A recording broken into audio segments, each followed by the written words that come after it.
So nifanye ama nianze kitu haikuwa. Okay. Saa zingine munatuweka in a very complicated situation. Donya umechaguliwa, umesema unaenda kufanya nini? Naenda kuwapatia maji. Kama mimi kuna boreholes nimetengeneza na ngafu, na kuna zingine unaenda kwa serikali kutafuta. Unakuwa kama habita. Sio umekaa tu nde. Juzi nimekuwa napeana water tanks 12, 10,000. Hizo water tanks si zangu nilinunua. Kuna Lake Victoria Basin nilienda nikaomba PS akanipatia nikapelekea watu wetu. So saa hii ni wakati wa kufanya kazi. Hii serikali mtu anauliza eti mnajifanya eti ukiwa kwa serikali unafanya development. Kule kwa baba Ujaluoni, ukiangalia Ujaluoni na uangalie na Central, ni wapi kumedevelop? Juu hizi statistics ziko.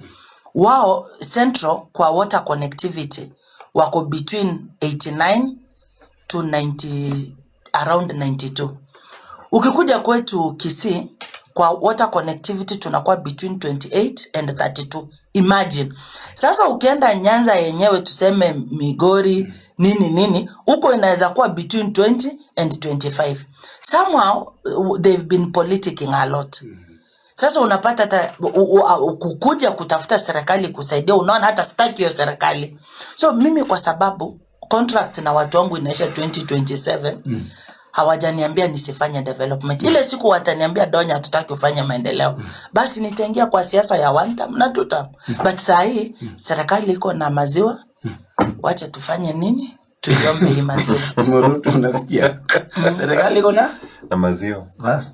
Kwani jana rais akiwa huko kwa PS si alisema kuna vitu zitaenda hapo.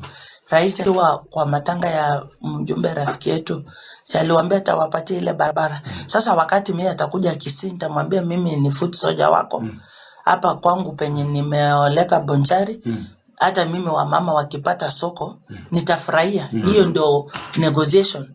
Lakini na ujue iko na hasara kubwa. Unajua when you are friendly to serikali, hata ukiwafanyia development pia kwenda nyumbani ni haraka. So tunafanya vitu mtu unajua. Nani Peter Kenneth kuna siku alisema come to my constituency, if you find a single pothole nipeleke kotini. Alifanya kazi.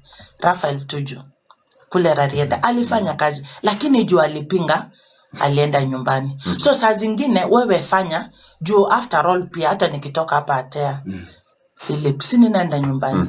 So kwenda nyumbani si eti ni kitu itakufanya uogope. Wewe fanya